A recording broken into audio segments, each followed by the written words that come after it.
Halo semuanya, selamat datang di Praktikum Kimia Mandiri. Oke, sebelumnya kalian pernah bertanya-tanya nggak sih kenapa air hujan itu bisa terbentuk dari awan dari langit? Padahal kan awalnya itu hanya berasal dari air laut biasa. Nah, di praktikum kali ini kita akan mensimulasikan proses terjadinya air hujan alami yang terjadi di atmosfer. Tapi sebelum itu, kita akan perkenalan diri dulu. Kita dari SD 04.1 kelompok A3. Nah, perkenalkan, aku Salva Fitria Darmawan dengan NIM F0403251081. Perkenalkan, nama aku Muhammad Putra Ahadiansyah dengan NIM F0406251086. Perkenalkan, nama aku Muhammad Raisya Jihan dengan NIM F0401251144. Nah, tujuan dari praktikum ini yang pertama adalah mensimulasikan proses hujan secara alami melalui tahap evaporasi, kondensasi, dan presipitasi. Yang kedua, mengaitkan hasil percobaan dengan teori kimia atmosfer dengan fisika molekuler air. Dan yang ketiga, menunjukkan bahwa fenomena hujan adalah interaksi yang kompleks antara panas, molekul air, dan tekanan udara. Oke, untuk alat dan bahan yang dibutuhkan, yang pertama itu ada air panas, lalu ada es batu, wadah bening, dan mangkuk stainless steel. Oke, sekarang aku mau ngejelasin prosedur percobaan kali ini. Yang pertama, kita tuangkan dulu air panas ke dalam toples bening.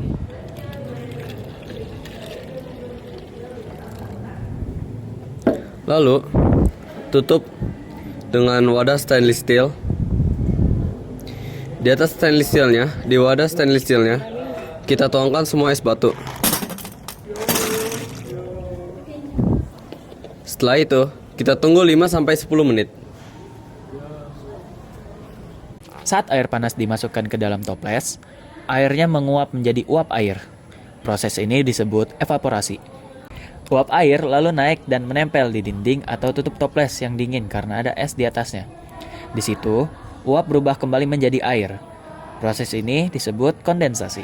Tetesan air yang terbentuk kemudian bergabung dan jatuh ke bawah seperti hujan kecil di dalam toples.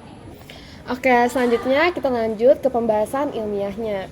Nah, proses yang ada di sini itu menggambarkan proses terjadinya air yang ada di atmosfer yang terjadi dalam 3 proses. Yang pertama itu ada evaporasi atau penguapan.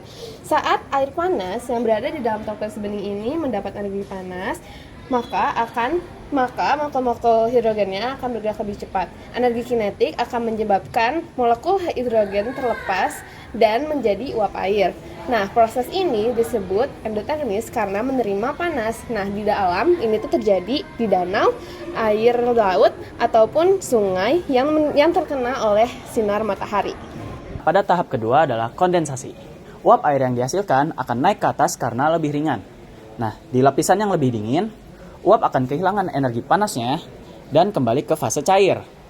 Pada kondensasi ini adalah eksotermik karena melepas kalor keluar lingkungan. Nah, di atmosfer, uap air akan mengembun di sekitar inti kondensasi seperti debu, garam laut, atau partikel polusi yang membentuklah awan.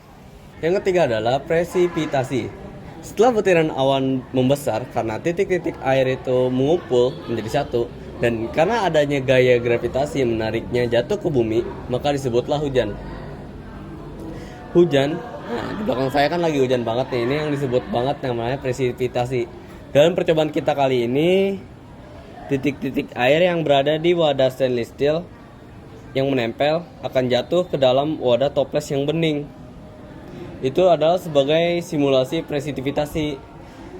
Nah, proses-proses ini juga sesuai dengan hukum gas ideal atau mengikuti hukum gas ideal yang PV sama dengan nRT yang menjelaskan hubungan antara tekanan, suhu, dan volume gas dalam suatu pembentukannya suatu awan. Nah, itu tadi praktikum simulasi terbentuknya air hujan. Nah, sekian dari kami. Terima kasih sudah menonton. Dadah. Dadah.